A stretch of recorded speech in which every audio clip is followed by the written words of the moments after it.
রসুল্লাহ আসছি, ঘরের মধ্যে কি আসতাম পারি? ফাতিমা জানাইলা, আব্বা আপনি ঘরের মধ্যে তশরিফ আনুন। রসুল্লাহ ঘরের মধ্যে প্রবেশ করলা, গিয়া দেখুন ফাতিমা বিছনার মধ্যে শোয়া অবস্থায়, গায়ের মধ্যে একটা চাদর জড়াইল। তখন দেখুন শরীরের কিছু অঙ্গগুলা বাইর হয়ে গেছে, একটা চাদর গায়ের মধ্যে রসুল্লাহ দেখতে পাইলা।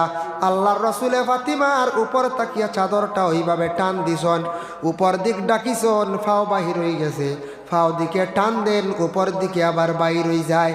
এইভাবে 2-3 বার টান দিয়া দেখছন সেই চাদরের দ্বারা ফাতিমার পূর্ণ শরীরটা দেখা যায় না। তখন রসুল্লাহ বুঝছনে ফাতিমার ঘরে এই চাদর ব্যতীত আর দ্বিতীয় কোনো আর চাদর নাই।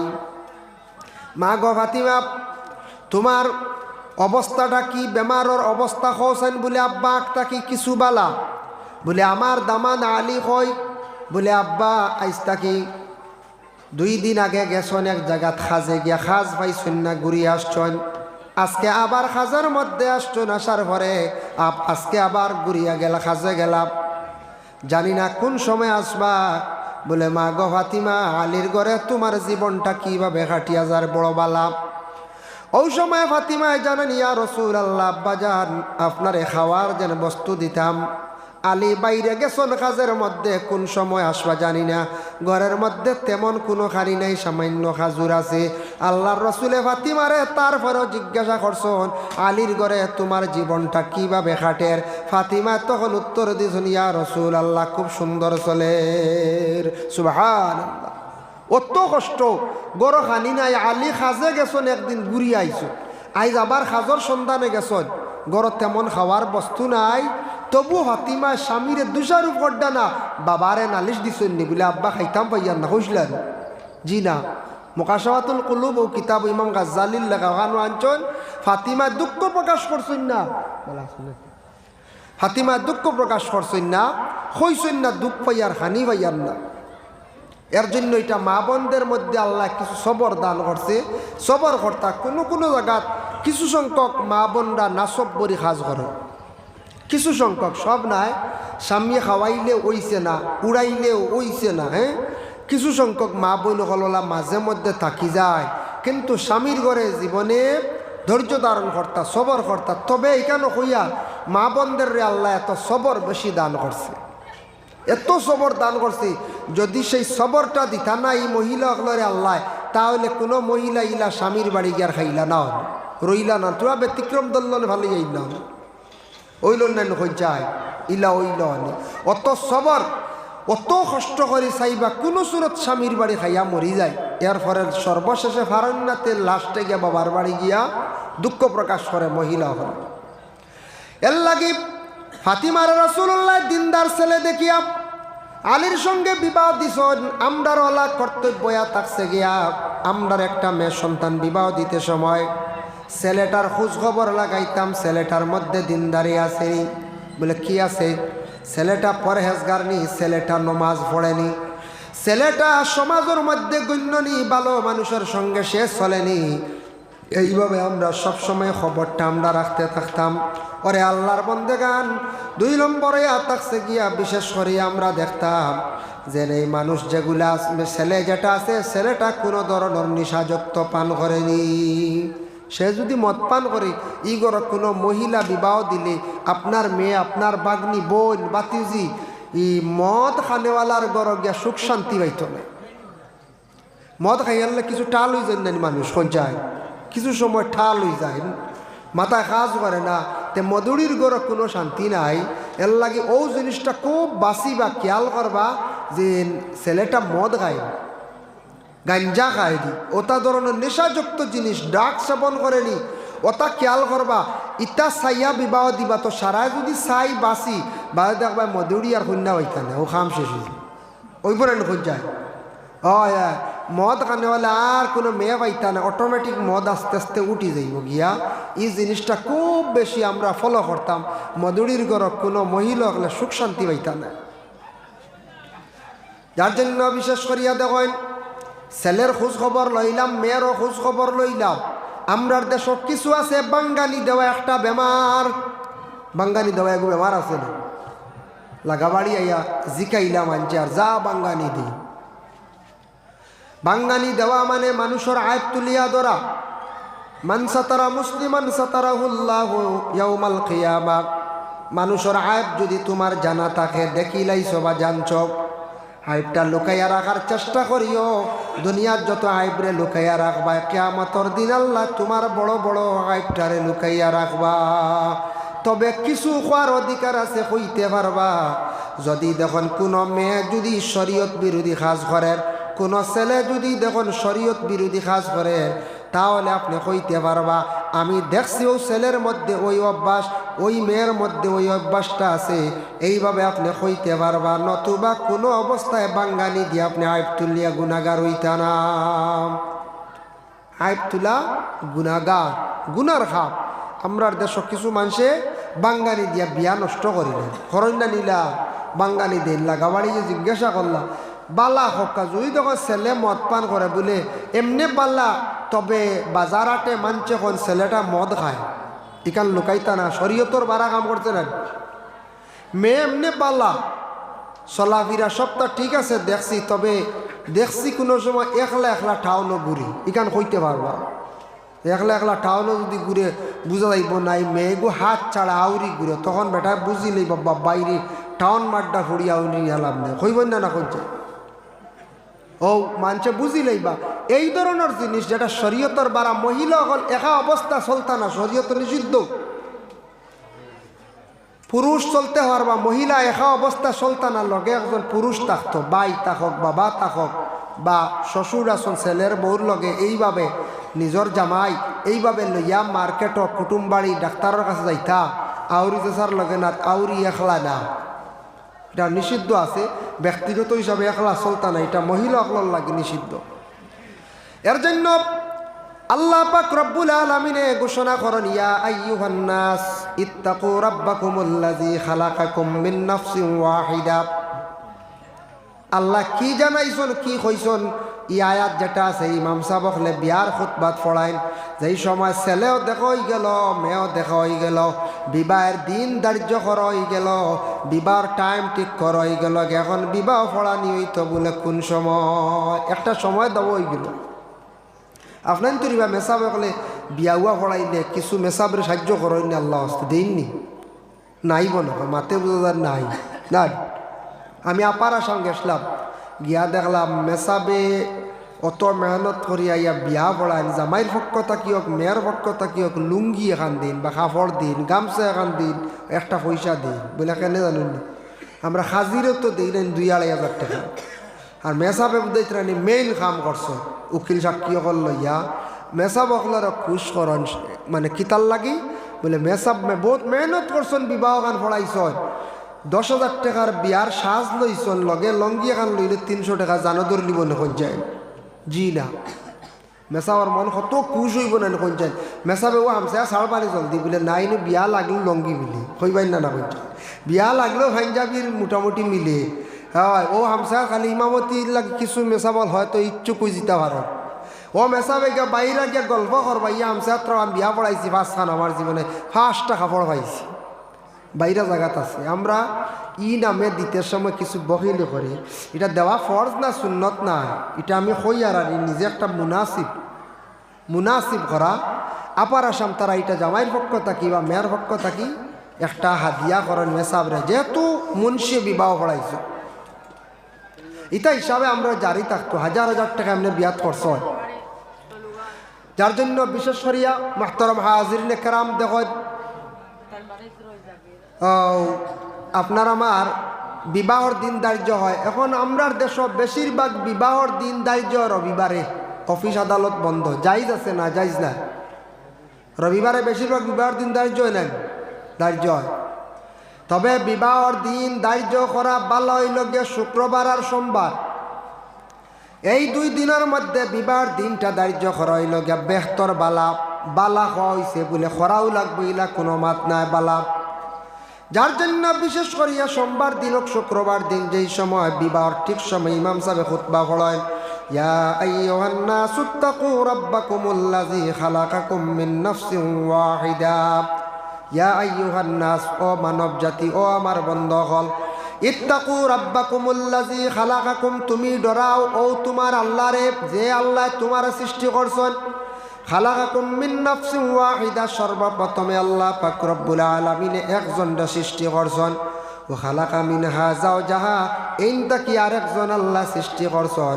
ও বাসসা মিনহুমা রিজালান কাসীরান ওয়া নিসা, সর্বপ্রথমে আমি আল্লাহ একজনকে সৃষ্টি করছি, একজন দিয়ে মুরাদ হইল আদমরে সৃষ্টি করছি। সেই আদম তাকি মা হাওয়া আলাইহাস সালাতু ওয়াস সালাম রে আমি আল্লাহ সৃষ্টি করছি। এই আদম এবং হাওয়া উভয়রে আমি সৃষ্টি করার পরে সেই আদম এবং হাওয়া দুইজন তাকি বেশিমার ছেলে এবং মেয়েরে আমি দান করছি, মানে পুরুষ এবং মহিলা হল আমি আল্লাহ দান করছি। প্রথম আদম, আদম তাকি হাওয়া, আর আদম ও হাওয়া তাকি অসংখ্য মানবজাত পুরুষ মহিলার আমি আল্লাহ সৃষ্টি করছি। এখন প্রশ্ন আইল কতজন? এক রাওয়ায়াতে আছে 40 জন মা হাওয়ার পেটত থাকি সন্তান আল্লাহ দান করছুন। জহিরা মালুমাত কিতাবত দেখলাম 120 জন মা হাওয়ার পেটর মধ্যে আল্লাহ সন্তান দান করছেন। মা হাওয়ার পেট 40 জন, এক রাওয়ায়াতে আছে 120 জন। আমাদের দেশের মধ্যে মা বোনদের সন্তানাদি কয়জন বলে 2, 4, 5, 6, 8 জন। বর্তমান সময়ে 6-8 জন সন্তানের কোনো মহিলা মালিক নাই, বেশিরভাগ 2 ঊর্ধ্বে 4। কিছু এক সময় আসলো সেই সময়ের মধ্যে 8-10 জন সন্তানের মালিক হইতা মা এবং বাবা। এটা কোনো লজ্জার কোনো কারণ নাই, যার কারণে এটা নিয়ে কমেন্ট করার যাইতাম না, যার কারণে সন্তান একজনের বেশি হয়েছে এটা নিয়ে মাথামাতি যাইতাম না। মা হাওয়ার কতজন সন্তান আসলা, আদমর কতজন সন্তান আসলা, এর লাগি যার কারণে তবে এটা চিন্তা ধারণা করতাম সন্তান আল্লাহ দিতরা আমারে, কিন্তু সন্তানটে জীবনে কাজও লাগাইতাম পারমুনি, এগুন তোরে প্রকৃত মানুষ বানাইতাম পারমুনি, এগুন তোর হক আদায় করতাম পারমুনি। যদি ইলা অকাত থাকে না, বালা গৌরও থাকে না, খাওয়াইতাম পারতাম না, পড়াইতাম পারতাম না, তে বেহুদা অধিক সন্তানের প্রয়োজন কোন চায়? জি না। যার জন্য বিশেষ করে আল্লাহর বন্দেগান মা হাওয়া আলাইহাস সালাতু ওয়াস সালাম ওর পেট আল্লাহ এত অধিক সন্তানগুলা দান করছে, কোনো অসুবিধা নাই। ও আমরা ইমাম সাহেব খুতবা পড়ো নি, আয়াতের অর্থ হইল গিয়া ও বন্দা তুমি খেয়াল করো, খারে খাওয়ার সম্বোধন করিয়া স্বামীরে যখন জামাইরে সামনে নিয়ে যখন আয়াতে করিমাটা ফড়াইন, অর্থ হইল গিয়া তুমি আল্লাহরে ডরাও, আল্লাহরে ভয় করো। কারণ ইয়া থাকছে অতদিন আসলা তুমি একবারে ফ্রি হিসাবে আসলা, তোমার উপরে কোনো বোঝা আসলো না, তোমার উপরে কোনো দায়িত্ব আসলো না। এখন তুমি একটা দায়িত্ব লই লাইত্রা, তোমার উপরে বোঝা উঠি যার। আজ তাকি তুমি খুব খেয়াল করিয়া চলবাই, কারণ তুমি আল্লাহরে খুব বেশি ডরাইতে লাগব। আগে তুমি বিবাহিত না অবিবাহিত আসলা, গুনাহ করিলাইছো একটা বলে আল্লাহ মাফ দিবা। এখন তুমি বিবাহ করডাই পরার মেঘরের মধ্যে আন্ডা স্ত্রী বলিয়া গ্রহণ করার পরে এখন তুমি যদি অন্য ধরনের বড় গুনার কাজের মধ্যে লিপ্ত হও, অবৈধ কাজের মধ্যে যদি বন্দারে তুমি লিপ্ত হও, আগে তোমার যে শাস্তি আসলো তার থাকি দ্বিগুণ শাস্তি তুমি ভোগ করা লাগব। যেমন উদাহরণ, বিবাহর আগে বিবাহিত যদি কোনো ছেলে এবং মেয়ে জীবনে ভুল করে নিছ, ছেলে মেয়ে ভুল কিতা করছ, জিনা লিপ্ত হয়ে গেছন গিয়া, হঠাৎ দুইজন হঠাৎ জিনা লিপ্ত হয়ে গেছন, এরার উপরে শরীয়তর হুকুম হইল গিয়া জানিয়াতু ওয়া জানি ফাজলিদু কুল্লা ওয়াহিদিম মিনহুমা মিআতা জলদা। শরীয়তর হুকুম হইল জিনা করনেওয়ালা পুরুষ এবং জিনা করনেওয়ালি মর্দ আওরত যেই নাসন দুইজনডে যদি এইভাবে পাওয়া যায়, শরীয়তর হুকুম হইল এরারে 100 ডান্ডা দিতায়, মানে দুর্রা মারা হইতো 100 ডান্ডা দিয়া। তফসিরের মধ্যে আয়াতের ব্যাখ্যা থাকছেন 1 বৎসরের লাগি এরার এলাকা পর্যন্ত ছাড়াইয়া দেওয়া হইতো। এরা শাস্তি 1 বৎসরের এরা মুখও দেখতে না, এলাকা ছাড়াইয়া দিলে। আর যদি কোনো বিবাহিত যদি পুরুষ সে যদি আর একজন বিবাহিতা মহিলার লাগি যদিও বৈধ কাজ করে, আবার সাক্ষীর দ্বারা প্রমাণিত হয়ে যায়, তাহলে তার উপরে ডান্ডা নাই, এরার খমর পর্যন্ত। এক মাসলাত আছে, বুক পর্যন্ত মাটির মধ্যে গাড়িয়া এরারে পাথর দিয়ে ইটাইয়া একবারে মারি লওয়া, এরারে জমিনও রাখতায় না, এরারে জমিন তাকে বিদায় দিলাইতায়। এত ইয়া থাকছে গিয়া খারাপ।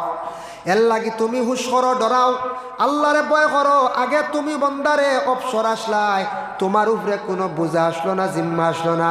এখন তোমার উপরে কিছু জিম্মা ইয়র, তুমি এর কারণে হুশ করো, আল্লাহর ডরাও। তুমি আজ তাকি হুশ করিয়া কিন্তু সে চলা লাগবো, সিগনাল দেওয়া হয়েছি। আল্লাহর রসুলের জমানায় একজন মহিলা হঠাৎ রসুল্লাহর সামনে গিয়া কোন, ইয়া রসুল আল্লাহ, ইয়া হবিব আল্লাহ, আমি আপনার কাছে আসছি, আমার জীবনের মধ্যে আমি একটা গুনাহ করি লাইছি। বলে কি গুনাহ গোমা? বলে ইয়া রসুল আল্লাহ, আমি জিনা করি লাইছি, যার ফলে আমি আপনার কাছে আইছি, আপনি আমার সংশোধন করিয়া দেখুয়া কিভাবে আল্লাহর কাছে মাফ চাইলে আল্লাহ মাফ দিবা, আমি কিয়ামতের দিন আল্লাহর কাছে গিয়া কি জবাব দিতাম। মহিলা ডরাই গেছে গুনাহ করিয়া। রাসূলুল্লাহ ফরমায়, তুমি গুনাহ করছো গো, তোমার প্রমাণ কিতা? বলে আমার পেটে বাচ্চা, আমার পেটে বাচ্চা। এখন মাসলা আইল শরীয়তের হুকুম, যদি কোনো জায়গাত হঠাৎ কোনো অবৈধ কাজে গিয়া মেয়ে গর্ভধারণ করি লাইছি, তখন কি হইব? বলে শরীয়তের হুকুম হইল মহিলারে দুর্রার হুকুমে কন্যা সন্তান ভূমিষ্ঠ হওয়ার পরে সেই মহিলারে দুর্রা মারা হইতো, আর পুরুষে যখন চাইবা তখন মারতে পারবা। যার জন্য আল্লাহর বন্দেগান এর লাগি বিশেষ করিয়া তখন রসুল্লাহ কইলা তোমার পেটে সন্তান নি। বলে হা, আল্লাহর রসুল এই মহিলার কথা শুনিয়া তাই মুখ ঘুরাইলাইলা। মহিলা ওর দিকে গিয়া কইয়া, রসুল্লাহ আপনি আমার কথা শুনিয়া মুখ ঘুরাইলিছন, আপনার গিন্না লাগের খারাপ লাগের বুঝিয়ার, ইয়া রাসূলুল্লাহ কি কর্ম ভুল করি লাইছি, আপনি কইয়া দেখবা কিভাবে আল্লাহ আমি আল্লাহর কাছে মাফ পাইতাম ইয়া রাসূলুল্লাহ। আবার নবীজি ওদিকে মুখ ঘুরাইছেন, এইভাবে কয়েকবার নবীজি মুখ ঘুরাইলা। পরবর্তীতে রাসূলুল্লাহ আদেশ করেন, মা গো তুমি যাও বাড়ির মধ্যে যাও। বলে এখানে বলে যেই দিন সন্তান জন্ম হইব, জন্ম হওয়ার পরে আমি রাসূলুল্লাহ তোমারে কইমু কিভাবে তোমারে সংশোধন করা। মহিলাটা আল্লাহ রসুলের কাছ থেকে চলিয়া বাড়ির যায়। বাড়ির যাওয়ার পরে যখন সন্তানটা জন্ম হইল, সন্তান কুলে নিয়া আল্লাহর রসুলের খেদমতে আসে, হইয়া রসুল আল্লাহ আমার সন্তান তো জন্ম হয়ে গেছে গিয়া, শরীয়তর যে ফায়সালা যে বিচার আপনি আমার লাগি করব। নবীজি ফরমায়, সন্তানটি আরো দুধ খাওয়াও 2 বছর, গিয়ে যেদিন হাত দিয়া কুটিয়া খাইতে পারবো, অন্যান্য জিনিস খাইতে পারবো, ওই দিন আমি তোমার বিচার করবো। তখন সেই মহিলা আবার চলিয়া গেল। 2 বৎসর পূর্ণ হওয়ার সাথে সাথে আসিয়া কইলা, ইয়া রাসূলুল্লাহ আমার বাচ্চাটা এখন মোটামুটি হাত দিয়া তুলিয়া খাইতে পারে। বলে আচ্ছা ঠিক আছে, সন্তান অন্য একজনের হাতের মধ্যে দিয়া। আর আল্লাহ রসুলে কইলা, ও সাহাবী হল যাও, এই মহিলারে তুমি তেন ভাতর মারা আরম্ভ করো। মহিলার উপরে ভাতর মারা যখন আরম্ভ হইল, হাতর মারতে মারতে মাথার তাকি রক্ত চিৎকারি দিয়ে উড়িয়া গেল। রক্ত গিয়ে উড়িয়া পড়ছে হযরত উমর আল ফারুক রাদিয়াল্লাহু তাআলা আনহুর গায়ের মধ্যে ছিটা লাগছে। উমরে চিৎকার দিয়েছেন, ইয়া রাসূলুল্লাহ নাপাক মহিলার রক্ত আমার শরীরের মধ্যে পড়ছে, আমার বড় ডর লাগে। যার কারণে সেই মহিলার রক্ত পর্যন্ত সাহাবী হকলে ভয় ভাইত্রা ডরাইত্রা যে মহিলারে আল্লাহ রাসূলে ভাতর মারিয়া মারার জন্য আদেশ দিলাইলা। ছোট বাচ্চা যে তোমার পেটে নষ্টই জীব বলিয়া আল্লাহর রসুলের সন্তানদের জন্মগ্রহণ করাইলা, জন্মগ্রহণের আদেশ দিলা। তারপরে 2 বছর পর্যন্ত মায়ের স্তনের দুগ্ধ পান করাইলা। তারপরে রাসূলুল্লাহ শরীয়তের আইন যেটা হুকুম যেটা জারি করলা, এর কারণে যারা বিবাহিতা কোনো পুরুষে এবং নারীয়ে যদি অবৈধ কাজ করেন, শরীয়তের হুকুম হইল তাদের কোমর পর্যন্ত গাড়িয়া ভাতর দিইটাইয়া এরারে একবারে মারিয়া জমিন থাকি বিদায় দেওয়া। আমাদের ভারতবর্ষ গণতন্ত্র দেশ, সেই দেশে কোরআনের বিচার চলে না বাবা। আমি নিজে গিয়া দেখি আইলাম, সৌদি আরব জিদ্দাত গেছিলাম, মাকবারাতুল হাওয়া হযরতে হাওয়া আলাইহিস সালাতু ওয়াস সালামের কবর জিয়ারতের উদ্দেশ্যে। জিয়ারত করার পরে ও জায়গা জিদ্দাত একটা বড় মসজিদ আছে, একটা মাঠ আছে, দেখাইলা আমারে। সেই মাঠের মধ্যে শত শত বন্ধ হলর কাতল করা হয়েছে, আর প্রায় কত নারী হলরে পাথর দিয়ে উঠাইয়া মারা হয়েছে। তামাম মানে দলিলগুলা সেই জিদ্দার জমিনও আছে। কোরআনের বিচার চলে আরবে। কিছুদিন আগে আপনারা দেখছেন একটা বাইয়ে চাচার ঘরের বাইরে বেবুলে বুলকিয়ালে মারিলেইছিল, কয়দিন আগে দেখছেন না? মারার কারণে কিন্তু বহুত চেষ্টা করছেন বাঁচাইবার লাগি, কিন্তু যে মরছে তার বাবায় মাফ দিছেন না বলে তারেও কাতল করা হইল। এর কারণে আমাদের দেশের মধ্যে কাতল করার হুকুম নাই, শরীয়তের মধ্যে কোরআনের বিচার নাই। আমরার দেশ কিছু আবার কোরআনের বিচার করা যায়, সব কিছু কিন্তু পুরাপুরি করা যায় না। সৌদির লাগান যদি সৌদি আরবর লাগান যদি কোরআনের শাসন যদি ভারতবর্ষে যদি চলতো, ভারতবর্ষ সীমিত না অন্যান্য দেশের মধ্যে যদি এইভাবে যদি চলতো, তাহলে জানিয়া রাখলাম আল্লাহর বন্দেগান এইভাবে দেশের মধ্যে বড় ধরনের গুনার কাজ, বড় ধরনের খারাপ কাজ সম্পূর্ণ আস্তে আস্তে বন্ধ হয়ে গেল। আমাদের দেশে এই বিচার নাই, গতিকে এই ধরনের গুনার কাজ জায়গায় জায়গার মধ্যে পাওয়া যায়। যার জন্য আল্লাহর বন্দেগান ইমাম সাহেব আয়াত পড়ন, কোরআনের আয়াত শোনান, ও কারণে বন্দারে তুমি আল্লাহরে ভয় করো, ডরাও। তোমার উপরে এখন জিম্মাই গেছে গিয়া, তোমার উপরে কিছু বুঝাইছে বলে কি তুমি ফরর মে ঘরের মধ্যে স্ত্রী বলিয়া গ্রহণ করি আল্লাহ। আনার পরে স্বামীর উপরে কিছু জিম্মাই গেছে। 1 নম্বর হইল গিয়া ঘরের স্বামীয়ে তান স্ত্রীর বরণ পোষণ করিয়া যাওয়া হইল গিয়া ফরজ। স্ত্রীর যা কিচ্ছু লাগে, যা কিচ্ছু লাগে, খানি খাফড় ঔষধ বা এমনি জেওরাত যেটা চাইবা প্রয়োজনীয়, এটা স্বামী দিয়া চালাইয়া যাইতা, এটা তান উপরে হক। 2 নম্বর হক হইয়া থাকছে গিয়ে স্বামীয়ে গড় স্ত্রীরে পর্দায় রাখা, শরীয়তর বিধান অনুযায়ী পর্দার ভিতরে রাখা, এটা হইল গিয়া তান হক, এটা তাই না আদায় করতাম। ঘরের মধ্যে যদি স্ত্রীরে ঘরের মধ্যে না রাখিয়া যদি ময়দান শহরে ছাড়িয়া দিলাই, তাহলে আমার স্ত্রীর পক্ষে আমি কখনো আমার পক্ষে স্ত্রীর তাকে হক আদায় হইছে না। মহিলাদের আল্লাহ সম্মান দান করছে, ঘরের মধ্যে রাখতে আপনি যতটুকু সম্ভব। সময় বিশেষ ডাক্তারের কাছে কুটুম বাড়ি যাইতা যাক্কা মহিলা হলরে বেড়াইবার সুযোগ আপনি দিছেন, তবে আপনি শরীয়তর হুকুম অনুযায়ী আপনার স্ত্রীরে আপনি লইয়া যাক্কা, বাধা নাই, কোনো অসুবিধা নাই। কিন্তু মহিলারে আপনি মার্কেটও আউরি দিতা না, মহিলারে আপনি আউরি বিজনেসের মধ্যে ছাড়িয়া দিতা না, মহিলারে আপনি কোনো অবস্থায় বড়